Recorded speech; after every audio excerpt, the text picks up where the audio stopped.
আসসালামু আলাইকুম সবাইকে আরও একবার স্বাগতম খুঁটিনাটি রান্নাঘরের নতুন একটি রেসিপিতে। বন্ধুরা, আজকে আমি আপনাদেরকে তৈরি করে দেখাবো কাঁচা আমের প্লাস্টিক চাটনি। আমি গ্যাস অন করে গ্যাসের উপর একটি কড়াই বসিয়ে দিয়েছি। এর মধ্যে দিয়ে দিচ্ছি 2 কাপ পানি। আমি দিয়ে দিচ্ছি আধা কাপ চিনি। চিনিটা আপনাদের পছন্দ অনুযায়ী দিবেন। যে যেমন মিষ্টি খেতে পছন্দ করেন সে অনুযায়ী চিনিটাকে বাড়িয়ে কমিয়ে দিতে পারেন। আমি চিনিটাকে পানির সাথে ভালোভাবে গুলে দিচ্ছি যতক্ষণ না পর্যন্ত চিনিটা পানির সাথে গলে যাচ্ছে।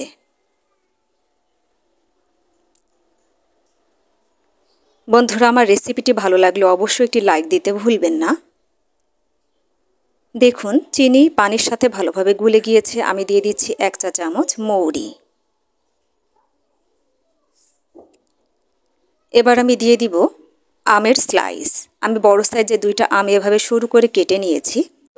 আমে কিন্তু আটি বেঁধে গিয়েছিল, আমি কিন্তু আটিগুলো কেটে ফেলে দিয়েছি।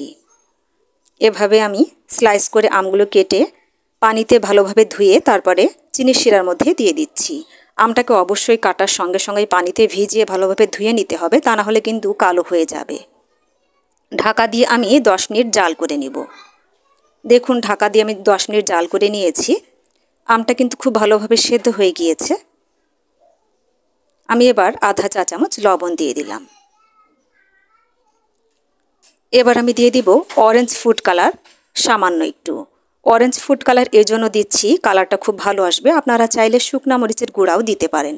এবার আমি দিয়ে দিচ্ছি ভিজিয়ে রাখা কাজু এবং কিশমিশ। এই কাঁচা আমের প্লাস্টিক চাটনিটা খেতে কিন্তু অসম্ভব টেস্টি হয়। আমি ঢাকা দিয়ে আবারও 5 মিনিট জাল করে নিচ্ছি। দেখুন, 5 মিনিট জাল করা হয়ে গিয়েছে। আমার কাঁচা আমের প্লাস্টিক চাটনি প্রায় হয়ে গিয়েছে।